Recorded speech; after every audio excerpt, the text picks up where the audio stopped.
All right, welcome back to the channel, everyone. So Derrick Lewis versus Tallison Teixeira just took place, and I was wrong, very wrong. Some would say the most wrong, as Shab would say. In my prediction, I thought that Tallison Teixeira, his way to win would be to frustrate Derrick Lewis with the jab, lead leg kicks, teeps to the body, keep him away from you, circle around, frustrate Derrick Lewis, have him overswing, and then near the end of the round, once you've gathered up all that information and his timing, pin him up against the cage, start going for those elbows, those knees in the clinch, and then eventually I thought he was going to get him out of there the same way he did with Justin Tafa. And yeah, I was wrong. I think the story of this fight was too much too soon. Tallison, he's only 25. As much as Derrick Lewis is 41, or I think he's 40, you can be that age at heavyweight because the skill level is just plummeted, compared to all the rest of the divisions, but it is what it is. It's not like I don't like Derrick Lewis, it's just I was rooting for Tallison simply because the heavyweight division has been such a disaster lately. There's zero prospects, zero hype, and Tom Aspinall is going to be lapping the division 14 times for his legacy, So I was just hoping that there would be a new guy, a new challenge for Tom Aspinall, something to get excited for, but once again, a heavyweight division prospect gets shut down. No different, same thing with Jailton Almeida. Even though Jailton Almeida, he's not the most exciting style. He did have his way with Curtis Blades in his first round, and then just boom, boom, boom, hammer fist out of there. So yeah, the heavyweight division's really struggling for prospects right now. Good on Derrick Lewis to win. In my prediction, I said if Tallison goes in there and boxes with him, it would be a hard time, and I was right. Obviously I thought Tallison was going to win, but like I said, it showed his lack of experience, lack of fight knowledge, because that's the thing. He clipped him with his knuckle, and I don't know if he damaged his eye, but Derrick Lewis was very clearly hurt by that shot. And instead of pacing himself and just playing it smart, he decided to go in there, boxing range, got clipped. And then that's the thing. A lot of people are saying this is an early stoppage, and I was in agreement when I watched the fight initially. However, if you look back, and hindsight's always 20/20, you see that he cracked Teixeira, right? Teixeira's on the ground. And then he's starting to try to get back up, and then Derrick Lewis is just boom, boom, boom, hammer fists, ground and pound, right? And then this is where it gets tricky, right? Because Tallison Teixeira, he does get up, however, he does it illegally. So he goes and he starts grabbing the fence and climbing the fence, and that's the thing. I know refs don't really, abide by the rules anymore. If you're Herb Dean, you can foul 14 times and he won't take a point, but still. If that cage wall wasn't there, Tallison would be down on the ground getting his head beaten. And that's the thing. As much as it is frustrating because he did have an undefeated record on, and, a lot of people were saying, let him go out in the shield, let him try to get back up there and try to figure it out. But that's the thing.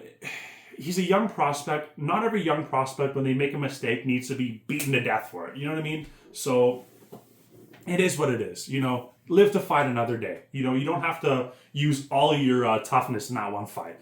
So, yeah, big mistake from Teixeira. I don't know if it was a lack of respect for Derrick Lewis, lack of preparation. I definitely think it's a lack of experience as well. Because that's the thing. I think he has one fight in the UFC. He did have in the Contender Series, but one official fight against Justin Tafa.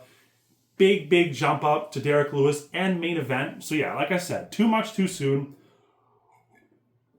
Hopefully Tallison Teixeira isn't too damaged from this and he can learn from his mistake, and he just needs to take this sport a lot more serious. And that's the thing. He was in a boxing exchange earlier on, and I thought he got a chin on him. So that's why I was like, maybe he does. If he does get an exchange, he can make it out of there. But no, Derrick Lewis has another level of power.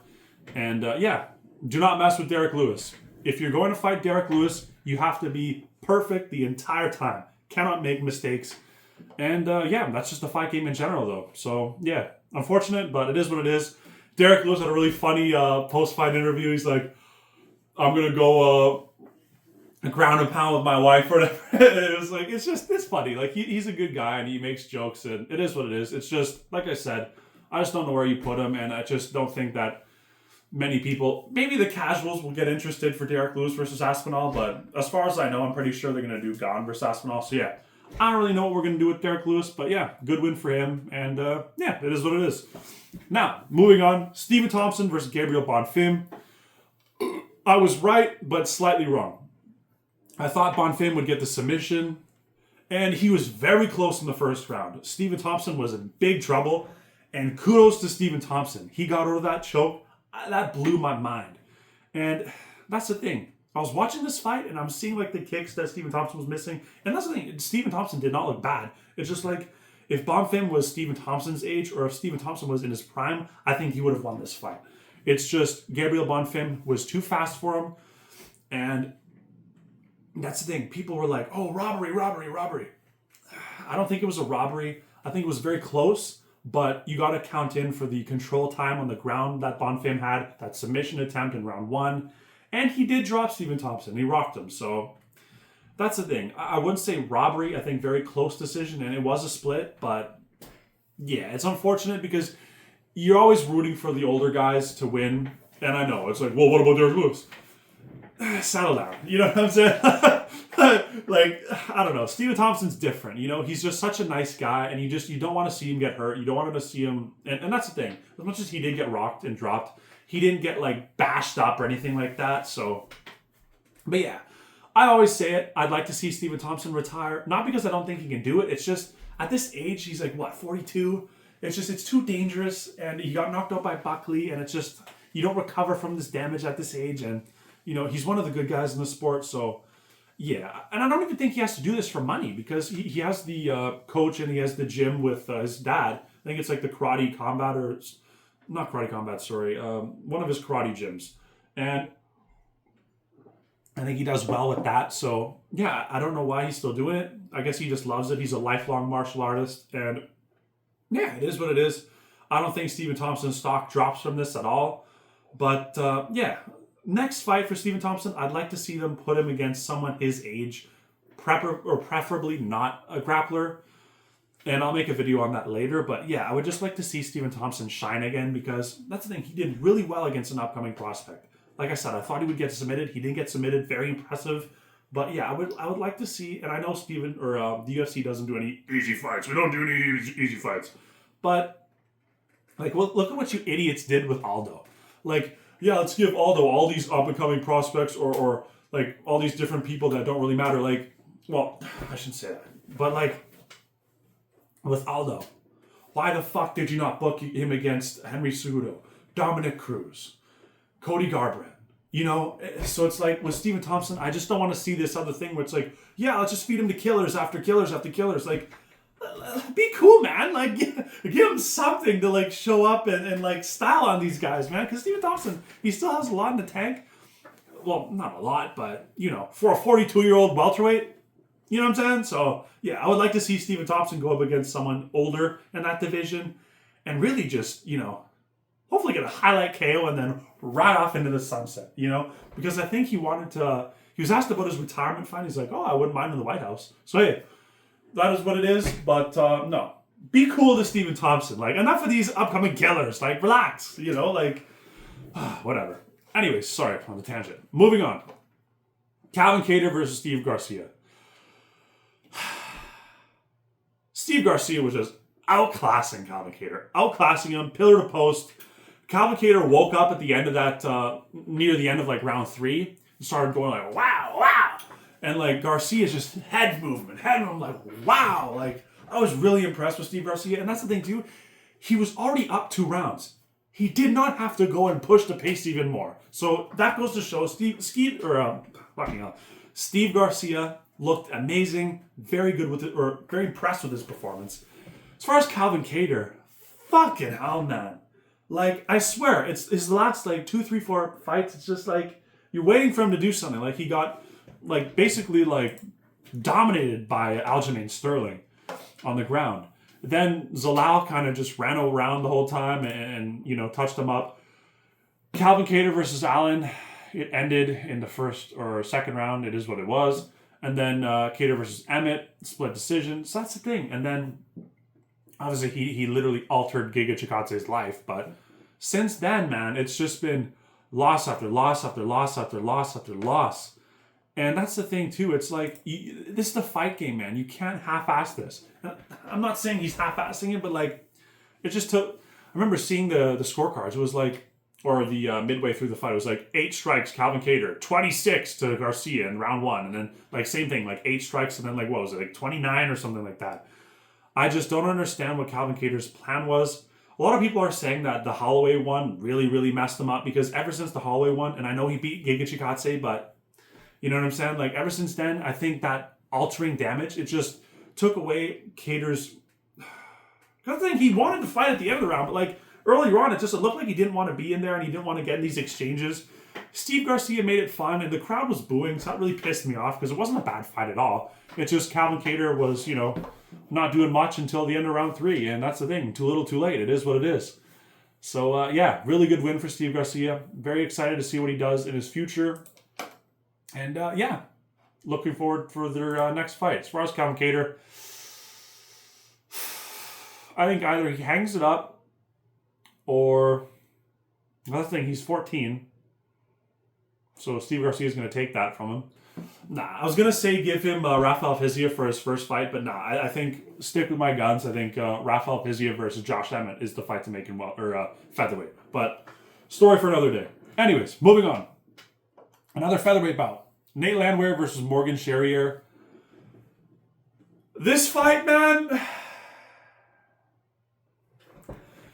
Nate Landwehr, he comes to fight for sure. It's just... I was watching him fight earlier on in the first 2 rounds or whatever, and a lot of his punches, it looked like he was like pushing his punches, not like, you know what I mean? Like, I don't know. It's just, that's the thing. Like, man, you got Ilia Topuria in the fucking UFC, and then you're comparing everyone to him, and it's just like, oh, his form's not good. He's not, no stab punches. You know, maybe we are a little spoiled with Ilia Topuria. I think he's a generational talent, and I just think he's far beyond any of these divisions, and it sucks because you're watching anyone from like 155 to 145. You're watching them. It's like, even if they do good, it's like, he'd get killed by Topuria. I'd get killed by Topuria. Topuria would knock him out cold. It's like, fuck! Like, it's hard to enjoy this shit, you know? But no, not everyone's going to be champion, and it is what it is. Morgan Charrier, he really turned it on at the end of the round 3, like, or the beginning of round 3, sorry. He was just like, boom, boom, boom, like, whatever the coach or the coaches told him, I'm like, wow, you know what I'm saying? Like, he just really got it in gear. Because that's the thing, he was landing clear on Nate Landwehr, but that's the thing, Nate Landwehr, he doesn't have a lot of head movement, and that's the thing. I thought Charrier would get him out of there a lot sooner, and I don't know why he just decided to wait till round 3 to really pick it up, but hey, it is what it is. He got him out of there. It sucks to see these guys like Nate Landwehr just take all this damage at that old age. I think he's what, like 37, 38, something like that. So it is what it is. Like for the first 2 rounds, Landwehr did well, but it is what it is. Like it's a young man's sport, and Charrier, for whatever reason, left his explosive power waiting for him in round 3, and then boom, just took him out, man. So yeah, it's tough to watch these veterans get battered like that. But you know, it is what it is. There's no gun to his head saying he has to fight, so it is his choice, but yeah, it's just you don't like to see that kind of thing. But, yeah. Moving on, Vitor Petrino versus Austin Lane. And, yeah. Vitor Petrino, I think he's found himself a home at heavyweight. Because that's the thing. As much as he did look really good, the streets won't forget you lost to Anthony Smith. You know what I'm saying? So it's like, as much as he did look great, I think he's got a lot more to do to actually become a viable prospect in heavyweight because, like I said, you know, you lose to Anthony Smith. You know what I'm saying? It's the same thing with Sean Brady, right?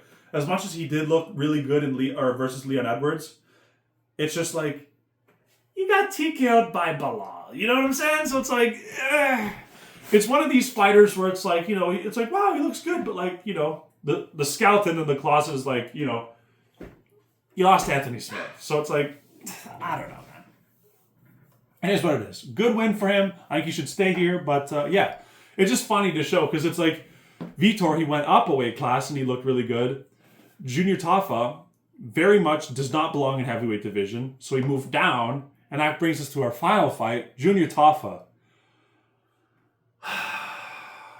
I mean, he did look good for the weight cut. However, I just think it's a night and day skill difference. And these Tafa brothers, I don't know what's going on in their gyms. I don't know how serious they take the sport. But I hear a lot of comments saying Time for BKFC. And that's the thing, I think both of them would be a really good addition to BKFC. It's just, you're losing all the time like this, and it's just, that's the thing, it's 2025. As much as the heavyweight division is in shambles and all these heavyweights, it's just, I think Junior Tafa, the Tafa brothers in general, really need to go to a proper gym. I don't know if they're at CKB. I don't know where they are, but yeah, I would like to see them in a really serious gym, get a really good game plan going, and make one last crack at this. And if not, you can go to BKFC, because BKFC is doing like millions of dollars tournaments. So hey, like that's the thing. I'm sure they're not getting paid nearly that in the UFC. And that's the thing. If you can't make to the top of the UFC, you're not going to make a lot of money. Especially getting like slapped around like this, you're going to take a lot of damage. It's just not viable. Whereas, BKFC, I get it. You the fight game, you're going to take a lot of damage regardless. But I don't know. I just think that the juice is worth the squeeze in BKFC for certain fighters. And I feel like Tafa brothers could definitely go there and make a good amount of money. And you never know. Like, look at Mike Perry, right? He wasn't doing great in the UFC, and then he goes and he's like the king of BKFC, So, yeah, it is what it is. Tuco Tacos, great win from him. But, not too much to write home about on that. And, that's my take on the fight night. Let me know what you guys think. What did you guys think from all these guys' performances? And, thanks for watching. Like and subscribe, and peace.